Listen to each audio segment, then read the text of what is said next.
Welcome, everyone. Thanks so much for coming to this Carla presentation. I'm Karen Larson, and I work at the Center for Advanced Research on Language Acquisition, better known as CARLA, at the University of Minnesota. Before I introduce the speaker today, I want to let you know that our next talk will be celebrating our differences, unpacking identity with a decolonial lens in the world language classroom. That'll take place next Tuesday, October 22nd at noon Central Time. You can see the lineup of the other Carla presentations on the slide, and you can learn more about them and sign up for the Zoom links if you use the QR code that's on the slide or the URL on the slide. And I think Liz is going to put that link in the chat. Oh, she already did. Thank you. So we are delighted to have Marie Mangold as our presenter today. Marie is a Ph.D. candidate in Hispanic Linguistics in the Department of Spanish and Portuguese Studies at the University of Minnesota. Marie was the recipient of a Carla Graduate Research Assistantship competition that provided funding for her to carry out her project this summer. The faculty supervisor for this project was Mandy Menke, who is an associate professor of Hispanic Linguistics. Mandy will facilitate the Q&A at the end of the presentation. If you can, please put your questions in the chat for Marie to answer at the end. And you're also welcome to use the chat for back channeling during the presentation. So, Marie's talk today is titled At the Intersection of Multiliteracies and Pronunciation Development, the Case of L2 Spanish. Without further ado, I'll turn it over to you, Marie. Thanks, Karen. Can everyone hear me okay? Okay, excellent. As Karen mentioned, my name is Marie Mangold. I'm a doctoral candidate in the Department of Spanish and Portuguese here at the University of Minnesota. And my presentation is in fact titled At the Intersection of Multiliteracies and Pronunciation and Development, the Case of Second Language Spanish. And so to begin, I want to preface that the first part of this presentation, or at least a smaller portion of it, will focus on the study of setting up the context for what I actually did to incorporate pronunciation instruction within multiliteracies pedagogy. And that's really what I'm going to focus on, is what are some tangible examples of how we can implement pronunciation instruction while under a multiliteracies framework. So to begin, provide context for the study, it was about 2 years ago, maybe a little bit more, when one of my fourth semester Spanish students asked, well, how do I know if a speaker or someone with whom I'm speaking actually understands what I'm trying to say? And at the time I was taking a phonology course in which we were studying global constructs of pronunciation. So this very much related to the context of the course I was taking and intelligibility, and that's what really planted the seed for this project. So thinking about pronunciation instruction in the second language classroom, we know from previous research that it decreases anxiety, it can enhance comprehension, develop intelligibility and communicative skills.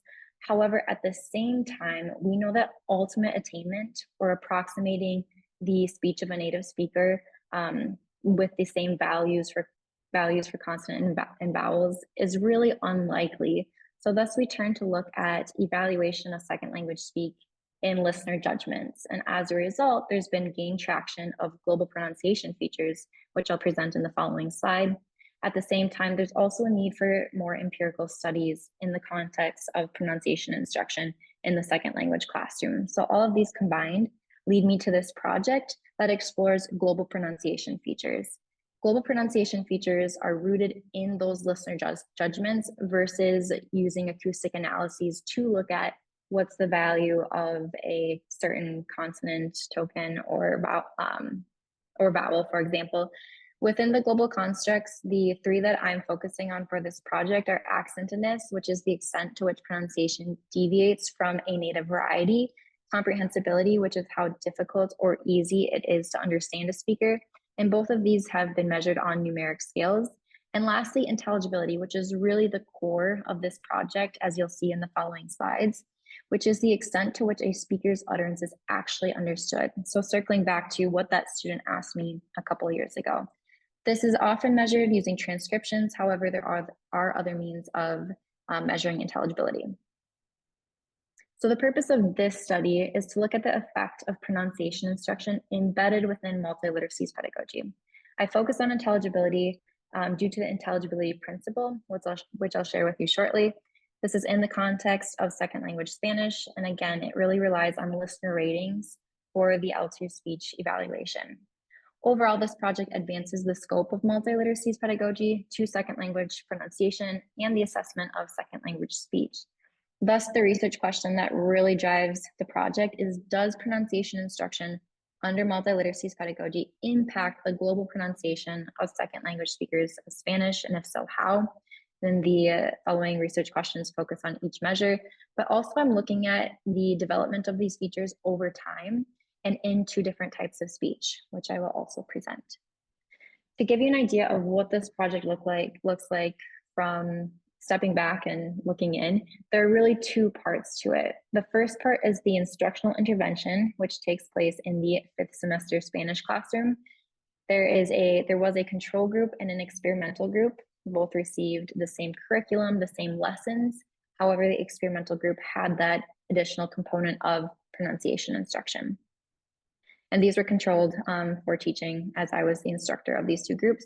I also want to mention that I've included a native speaker control in looking at the voice samples that are evaluated in the second part of the project, which involves the rating of these speech samples.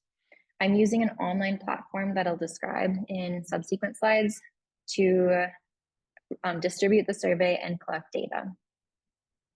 So talking about the instructional intervention, what I've done is I've identified 4 different phonological features that have been shown to contribute to the development of intelligibility, which again is how well a speaker understands the intended message of the second language speaker. These 4, intonation, rhythm, stress, and fluency, I distributed over the course of a traditional 15-week semester, spreading them out between about 3 and 4 weeks. What's really important to note is that based on recommendations from previous literature is that in introducing pronunciation instruction, it's important to first begin with perception-focused activities to have that input to help learners notice, and then following that with production-based activities. So because the course I taught met 2 days per week, day 1 of each week, I focused on perception activities related to intonation. And then the second day of the week, students worked on producing intonation or activities that required production related to something regarding intonation, rhythm, stress, fluency, etc. Specifically, the participants in the first part of the research project, like I mentioned, they were 2 groups, a control and experimental. The experimental group received the pronunciation instruction once per each lesson, meaning twice per week, and this lasted on average between 10 and 20 minutes. The participants, or the learners for part 1, completed 3 different tests at 3 different time points. They had a pre-test during week 2 of the semester earlier on, a post-test at the end of the semester in week 14, and a delayed post-test at 2.5 months post-instruction. In each of these tests, learners responded to different prompts, and these entailed 2 open-ended questions and a read paragraph. And it's really important to note the difference in these. If you're unfamiliar, extemporaneous speech, spontaneous speech requires more cognitive load. We're working on conjugating verbs or recalling vocabulary, whereas read speech takes that cognitive load away, and students might often more focus on their pronunciation because they're not having to generate that themselves. So using the speech samples collected in these tests from the different types of speech prompts, fragments of their speech were extracted from the task to create stimuli that were then distributed to a survey to listeners and raters for part 2. This is just a glimpse of the prompts in English. They were provided in Spanish to the students, but it just is an idea to provide you, these are open-ended questions, whereas here the read paragraph was really rather short. This is a paragraph that's been translated from a previous study, I believe, by Lord, if I remember correctly. So the purpose of that paragraph, or this reading, was divided into 3 parts, and it includes different intonational patterns, as well as different sounds to elicit from the learner's speech. In creating the stimuli, they had to be syntactically complete and include a low number of fillers, last between 4.5 and 10 seconds, avoid false starts and vocabulary and grammatical errors to the greatest extent possible, which even at the fifth semester point of study was really challenging to do with these learners. These learners are mostly majors and minors of Spanish, but there were ample errors in the speech samples. An additional criteria that I added was avoiding proper nouns due to the potential lack in familiarity. And what I mean by that is one of the speech fragments from a student talks about when they went to Hawaii over the summer with their family. And using that fragment and distributing the survey to national and international participants, it's possible that international participants are unfamiliar with a state from the United States. So therefore having them transcribe this for intelligibility might be a challenge. And so that is an additional criteria moving forward that I have incorporated. Once these fragments were identified using this set of criteria, the audio files were trimmed and normalized using Pratt. So this is an overview of what it looked like, how many speech fragments that I have per learner. So here are the different time points or the different tests that learners completed. And then here I have the two open-ended questions from which I took one stimulus, and then the red question I took two. So there were 4 stimuli per learner per test. And so the breadth of the number of stimuli is quite large. Moving into part 2 of the study, this involves the listeners who are rating the stimuli for the 3 measures of pronunciation, 3 global constructs of accentedness, comprehensibility, intelligibility. The participants are listeners or raters who are recruited via Amazon Mechanical Turk. MTurk, as I call it, is an online platform in which individuals receive compensation for completing surveys. Now, this has been used recently in a few studies within linguistics with success. Currently, I'm having challenges in recruiting participants, and so I'm also adding Prolific to that exploration in an effort to have a greater turnout with data collection in terms of the listeners. This is the current stage of the project, the listeners. The participants, as I mentioned, are recruited through these online platforms. Their tasks are to rate the stimuli for the 3 global features, and this is done using a Qualtrics survey. So the online platforms are really a means of distributing this Qualtrics survey instead of online forums, Facebook groups, which you might be accustomed to doing, as am I. But the Qualtrics survey entails a background questionnaire consisting of demographic information and listeners' familiarity with linguistics, phonetics, and phonology, and second language speech. And most importantly, the Qualtrics survey utilizes a block design. And this is due to the breadth, the number of files, because it's very impractical to request that the listeners rate all 300 plus stimuli for each global construct. That would be too robust, too much time, and not enough pay. And so the design of the Qualtrics survey utilizes what's called a block design, in which each participant is receiving a common subset of files that it aligns with other participants who are rating that same subset, and that establishes inter-rater reliability. The analysis for the participants involves rating accentedness and comprehensibility on a 9-point scale, whereas intelligibility is more intricate. This requires rating orthographic transcriptions in which learners are instructed to write what they hear word for word, including errors. And then the percentage of words accurately transcribed by the listeners, that makes up an intelligibility score. So once I have these findings, this will determine the effect of that instructional intervention on the global constructs of second language speech and whether the experimental group really has a development in comparison to the control group in terms of their accentedness, comprehensibility, and intelligibility.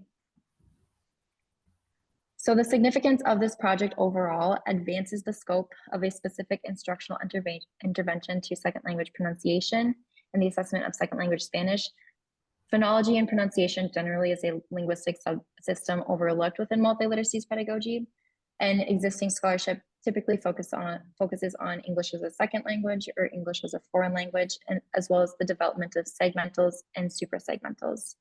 The focus on intelligibility is really essential here because intelligibility, specifically the intelligibility principle, accepts the presence of a foreign accent and really works on having learners sound more intelligible versus reducing their accent. And it's a fine line, but the nativeness principle is what contrasts with the intelligibility principle, and that it's focusing on accent reduction.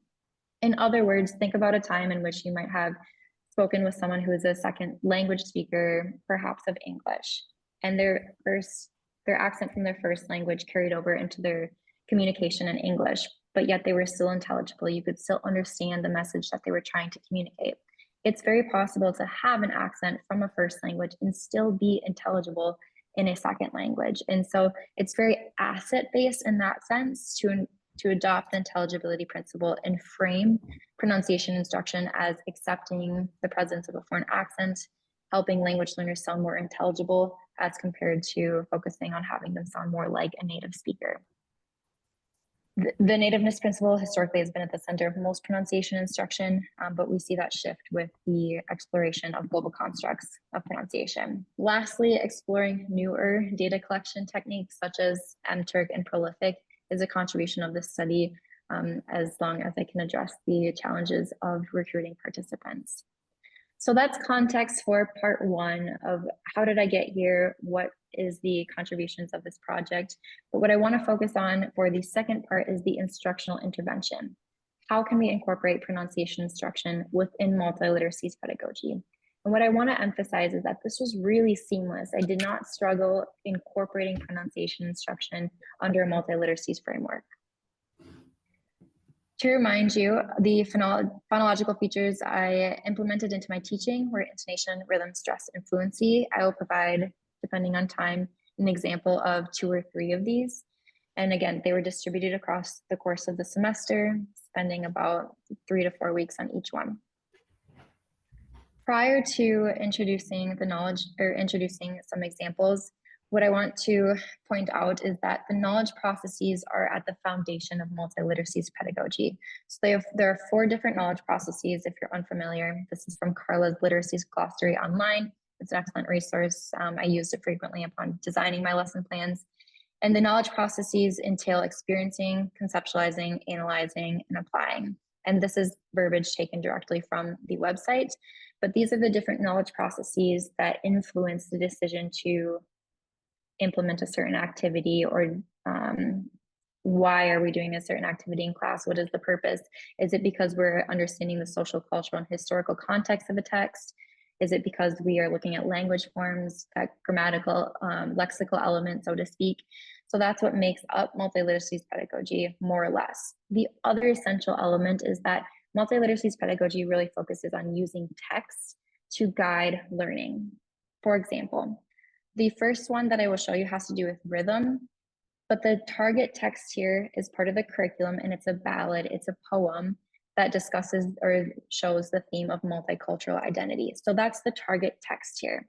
So I know I have to teach using this text, I know learners are going to read it, and I know that I want to incorporate pronunciation instruction for rhythm.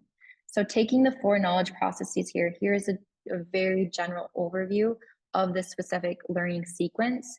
You can see that each color here corresponds with one of the knowledge processes. First, I had students listen to the text in a song format. I found the poem in song format online, and I had students reflect on the rhythm of the song. How did they notice that the sounds were connected within and between words, as well as the lyrics, which got at targeted the vocabulary and grammatical conventions for the chapter or the unit. I also gave students the definition of rhythm, focusing on length, clarity, and the distinction of syllables for this lesson. Students shared their reactions and opinions to the song. Did they recognize it? What did they think of the lyrics? Which targets the experiencing knowledge process. Following this, I presented and reviewed with the students the historical, social, and cultural context of the ballad. And this had to do with slavery in Cuba. So that aligns with the analyzing knowledge process. And lastly, the application, the applying knowledge process. Students created their own ballad about the different sides of their identity, and they were instructed to record this, paying attention to their rhythm and how their sounds were connected within and between the words that they were speaking.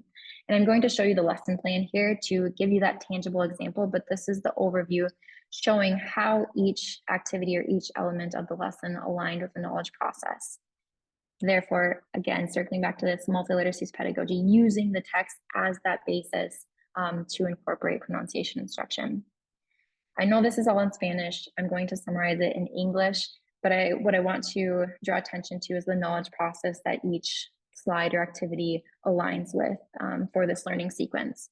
So here I'm having students listen to the song without them seeing the title, reflecting on the rhythm, the cadence, the lyrics of the song, the melody. And here I provide the definition of rhythm.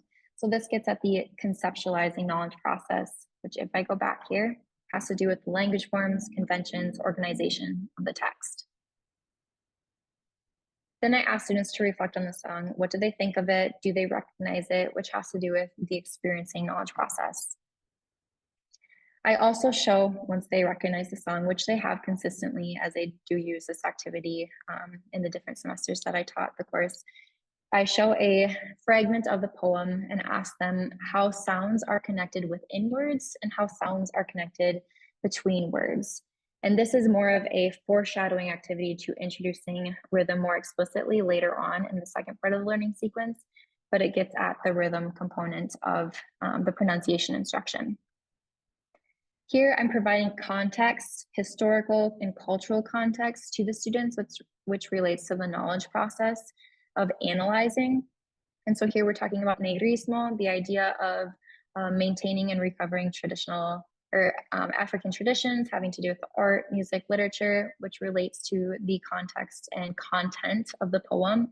This is all information taken from their textbook minus the map here. So it is review, but I'm also providing context in terms of slavery in Cuba during the time period of the poem. So again, aligning with the analyzing knowledge process. You can disregard the colors here. That's just something I do with the target grammatical structures within my classes. In addition to this, and I also want to note that these slides are modified from Dr. Sarah Finney. Here I have an activity in which students are responding to comprehension questions, and this aligns with the experiencing knowledge process. So understanding the content of the text, making sure they're following along in terms of what does the poem include, how are the grandfathers of the narrator, how do they feel, what characteristics do they have, so more of a comprehension check in terms of whether students are understanding the lyrics or the letra, not lyrics for a poem, but the words in the poem. Transitioning to looking at specific lines of the poem, this is conceptualizing, trying to understand why is it organized like this? What is the purpose of the repetition here? What is the metaphor? So this gets at the conceptualizing knowledge process. And again, it's all setting us up for the rhythm application activity, and that happens as a result of the presentation of the context, but also the combination of the knowledge processes of experiencing, conceptualizing, analyzing. So here, that's what students are doing. They're looking at the words of the poem, understanding why is it structured this way, what does it signify, what is the metaphor. So lastly, the application activity is where I circle back to incorporate the rhythm element of the learning sequence. So I have students identify different sides of their identity. To scaffold it better, I have them make a list of different sides of their identity on a piece of paper, give them an example, and then I ask them to identify two sides of their identity and write a ballad about that, relating back to the poem and the purpose of the poem, or the main idea of the poem, more or less. So here I provide to them the format of the poem, and they are instructed to write their own, focus on two sides of their identity, but then they're also required to record this as a very low stakes assignment to our learning management system, Canvas. And in this low stakes assignment on Canvas, students are instructed to record their poem, paying special attention to the rhythm and how sounds are connected within and between words. And so that's in a general overview of the learning sequence. There's a second part that involves explicitly presenting rhythm, looking at examples using the text, the sounds here of how words are connected between words, how they're not specifically isolated, but that they almost blend together to present it in language that learners understand, but also how sounds are connected within words. And so there's a more, for lack of a better word, explicit activity in which students are looking at the words, literally drawing, underlining them to identify sounds that are connected between words and within words. And so this was a really, really rich activity. It's my favorite lesson that I taught for both the control and experimental group, because their productions, the ballads that they produced, were very creative, but had a lot of depth too. And so I really enjoyed this activity and the seamless merging of the pronunciation instruction element with an application activity that was relevant to learners, where they were able to express different sides of their identity. So that's an example of rhythm. A second example that I will provide here has to do with stress. So again, I went through fluency, stress, rhythm, and intonation throughout the semester. With stress here, to begin the sequencing, I had an experiencing activity in which students worked on comprehension questions, listening to a video about a concept called liquid modernity. And this relates to a text that the students had to read for the course. After listening to the video and listening or reviewing what students heard, what they took away from examples from the presenter and characteristics of liquid modernity, I also provided context that related to the target text down here that helps them connect the social, historical, or political, whatever type of context it is, to both the text that we're studying, the video that I presented, but also the element of pronunciation that I'm going to introduce to them. So what I had students do after listening to the video in full and listening for comprehension questions, I then had students listen to one fragment and I had them transcribe it. So really using authentic input, working on their listening skills, but then this transitions into the pronunciation activity. So the phrase that they had to transcribe is here. And what is important to note is that this word right here, depending on how it's pronounced, where the stress falls on which syllable, that can either be a noun or a verb, similar to words in English like progress versus progress, permit versus permit. So there's different meanings, same idea here with where the stress falls on this word. And so I intentionally selected this 7-second fragment from the video to have learners transcribe. And then I asked them, how do we know whether it's the noun or whether it's the verb? And so before showing students the answers here, they did indeed identify, well, it depends on the context of the phrase, but also it depends on how the word is pronounced, because in Spanish, in the preterite, the past tense here, if the accent or if the stress falls on the last syllable, it signifies that it's the third person conjugation. So following this, once students have identified here that it can depend on where the stress falls on the word, I present to them what stress is, the elements that play a factor into stress, but then I also provide them examples in Spanish, but also in English, which, even though this is conceptualizing, this also gets at English and comparing, or it is conceptualizing, comparing examples in English and Spanish, two languages that the students speak. And these are the exact examples I previously provided. So then I dive into expanding on the activity even more, so focusing on the language, the organization of the text being the video, providing students specific accentuation rules or rules on stress and where to put it, where does it fall when they're learning a word in Spanish, because there are set rules. If it doesn't carry an accent mark, we know to put the stress on the second to last syllable if the word ends in a vowel or the consonant N or S, for example. So then I transition into having the students apply these rules to this bolded word here and identify, according to the rules, where does the stress fall? How do we pronounce this word? And then I use that same word to dive into a question that is related to the text that they are going to read next, but also the application activity which follows this. So here I'm asking students, how do they see liquid modernity in their own life? And what they're doing is they're taking what they've learned regarding stress and regarding liquid modernity, and they're applying it in a context or in a way that is very much related to the next text that they're going to read.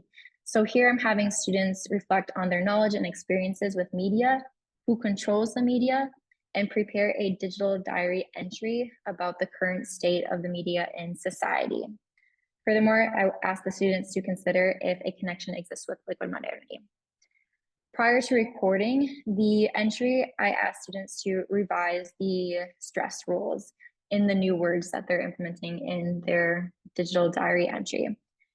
asking students how are these words pronounced and where does the accent or where does the stress, excuse me, fall on the syllables of the new words. So they're applying not only what they're learning with respect to liquid modernity, using the text as a source for that, as well as the concept of stress, again, using the text to learn about stress in this application activity here. And again, this is a very low stakes activity, very minimal points in Canvas, and it's based on completion to encourage the students completing the activity, but also circling back to this application activity here, which is really essential in the sequencing of multiliteracies or the knowledge processes within multiliteracies pedagogy. The last example I'm going to include was much more challenging because the last few weeks of the semester, the students read a novel from the 1950s, 1960s that related to the Spanish Civil War. And so here we are working with fluency, and I operationalize fluency as having to do with speed, pauses, and repetitions. And this lesson, we specifically focus on speed and pauses. And so to begin the learning sequence, I ask students, have you had to make a difficult decision before? And this makes it personal to the students, makes it relevant, having to do with experiencing. This also has to do with the text and the theme of the text, which is the text itself is Mosen Millán. Here I am transitioning to provide historical context as I do in the following slides. So here I'm providing information on the time period of the novel, what was happening, but also who are the characters. Here I talk about the location geographically, as well as the development of the text itself, it changed title, where it took place. But what's really important to lead into the next activity is I talk about the author and provide context about who he was as this relates to contextualizing the text itself. What are the elements? How is this reflected from the author's life into the plot of the text? But then I transition into an interview with the author. And this was something I had to look for. It's not the target text of the unit. The target text is Mosen Millán. But I'm utilizing a related text, this interview, a YouTube video with Ramon Sender to talk or to have students not only practice listening, but also look at fluency, which I will transition to after we do the listening activity. So students listen to fragments of the interview. They fill in the blanks as they're listening. And then what we do next is I ask students to identify what verb tenses are used here, because at this point, this was the end of the semester, we've covered a variety. So I ask students to use the content from the text that we just listened to identify, well, is the imperfect used, the preterite tense? Do we see the imperfect subjunctive here? And so this relates to conceptualizing, looking at the language of the text. And then I also ask students to look at these quotes themselves. What do they tell us about the historical context, about the cultural context, and about the social context? As we see here, there might be elements of gender roles or expectations of, for example, the author is saying that behind his dad's back, he would read his poems to his mom. What does that tell us about his relationship with his family, expectations from his father?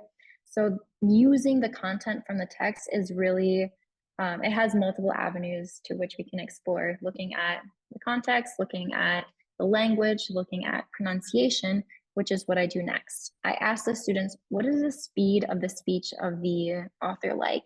How does it change as he's stating these, as he's sharing these statements? I also ask students, when are there pauses in his speech? And what does that tell us? Is there purpose there, or does it have to do with thinking? Asking students to interpret this has been really fruitful in the conversations and in understanding the pronunciation features. So I don't have an application activity for that one, but that I mostly just want to show the sequencing of that, using the text again, but still relating it to the curriculum, but having that pronunciation instruction be an added element within the multiliteracies pedagogy. So in summary, I want to end with, how did students react to this pronunciation instruction? What was their engagement like? Overall, they were very highly engaged, which I was a little bit surprised with, but this I can state with certainty because students asked many questions when it came to the pronunciation activities, and they did so while maintaining use of the target language, or when I would ask them to reflect on the speed of the speech, or when I would ask them to reflect on where does the stress and the word fall. They did really well in maintaining the target language and discussing with their peers. as well as I think that the overall high engagement could also be due to the fact that this was a 2-hour lecture. I typically incorporated pronunciation instruction in the second half of the class, but also what I really want to stress is that the pronunciation activities were contextualized. They weren't this external element that had no connection with the text we were studying or with the themes that we were studying. I was able to utilize the target text for pronunciation instruction and relate them to the themes of the unit or chapter, as well as the grammatical constructs that are grammatical structures that students were learning in the course. The challenge, however, was the need for frequent reminders for application and production activities. So, for example, when we were going through fluency and learning about pauses in speech, reminding students to modify, or excuse me, fillers in their speech, reminding students to modify their fillers so that they weren't English fillers, but instead Spanish fillers in their speech. This often took multiple reminders when we got to the application activities in class because of the extemporaneous speech. Learners aren't focusing so much on their pronunciation. They're thinking about how can I conjugate this verb? What is the vocabulary I need to recall? So these were often frequent within these slides themselves with little reminders off to the side. Overall, it was most evident to me that students were able to make observations and connections regarding dialect across the perception activities. So before beginning the semester, I identified all the texts that I wanted to include because they had to be audio or audio visual in order to relate to the pronunciation instruction, the instructional intervention with pronunciation instruction. And what I noticed throughout the semester in selecting those texts, well, first of all, I made sure that those texts weren't from one specific dialect, that they were coming from different Spanish-speaking regions around the world. Students were really observant in the fact that they noticed patterns, but also differences in different dialects. So whenever I would present an audio or audio-visual text, I often mentioned whether the organization was from a specific Spanish-speaking country or the speaker or whomever, wherever the text originated. In the post-test data collection, that delayed post-test at 2.5 months post-instruction and the week 14 post-test, I did notice a change in students' fillers as I was creating the stimuli myself for the part 2 of the study, that students were changing from English fillers to Spanish fillers. Students' responses themselves to the areas of pronunciation in which they improve. This was a question that I used in the post-test, and these are statements from students themselves. And what you can see with these statements is that they often relate to stress or fluency. However, I do want to note here too that one student wrote this was the first class that they were directly instructed and guided with pronunciation, intonation, accent work. A couple students reference fluency as we talked about filler words and speed. Filler words here, I assume students are looking at fluidez, which is the word for fluency in Spanish, and translating it to fluidity or fluidity instead of fluency.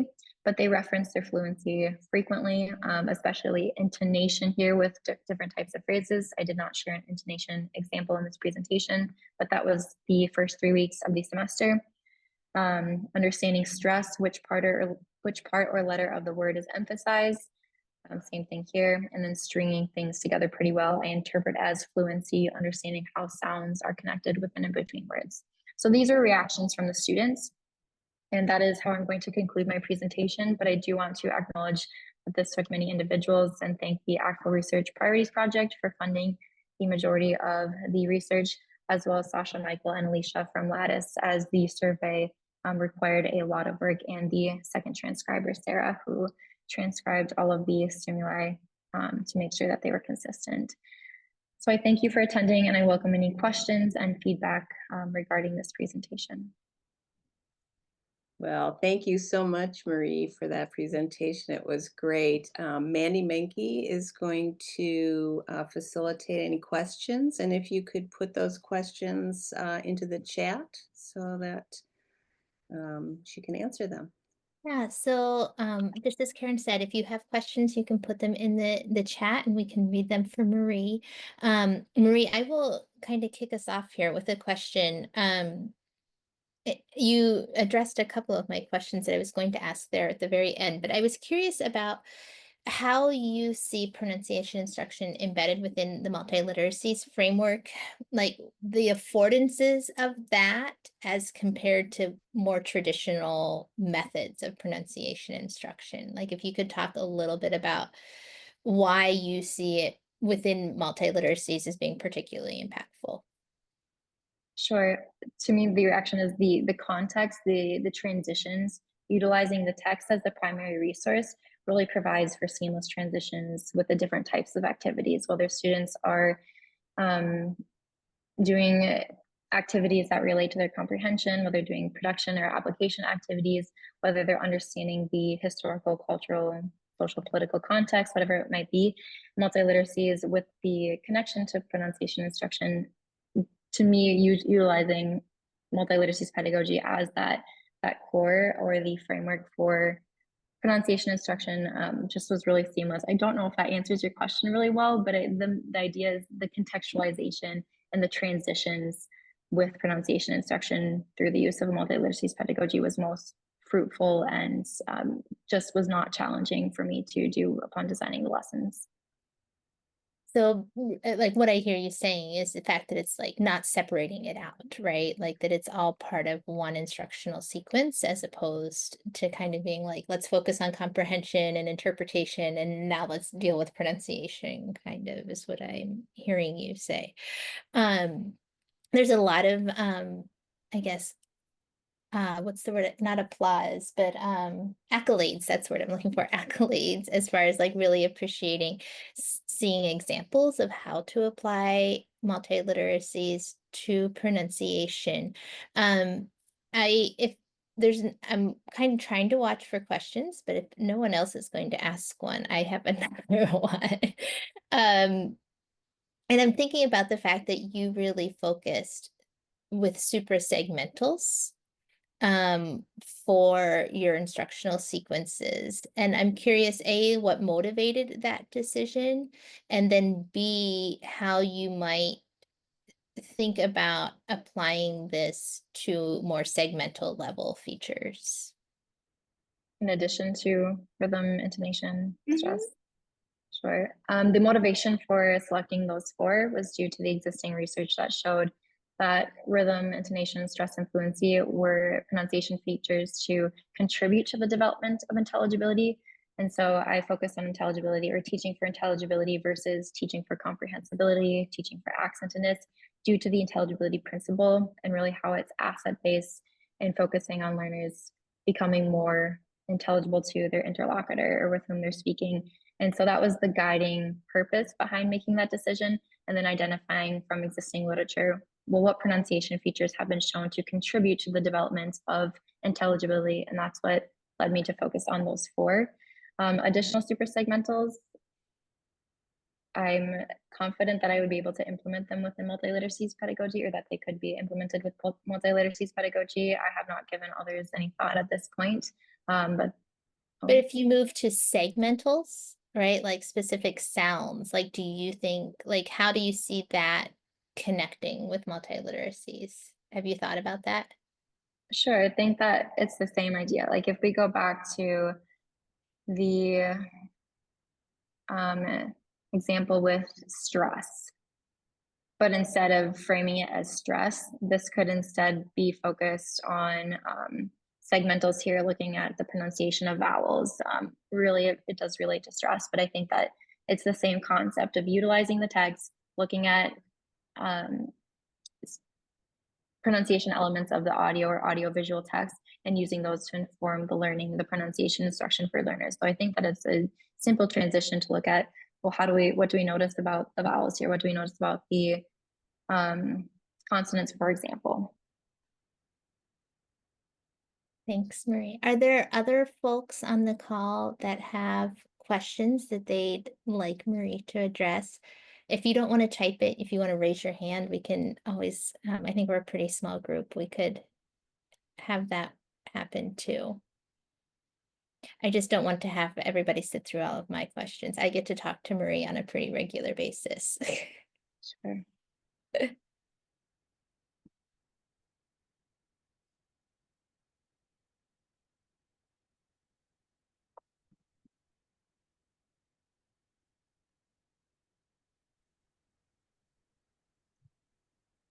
So it seems like there might not be any more questions that might speak to how thorough Marie was in her presentation. So again, Marie, thank you so much for giving your presentation today. We're so happy to hear from you. And to Thank you. everyone else, thank you for coming. We hope to see you again in the future. And have a great day.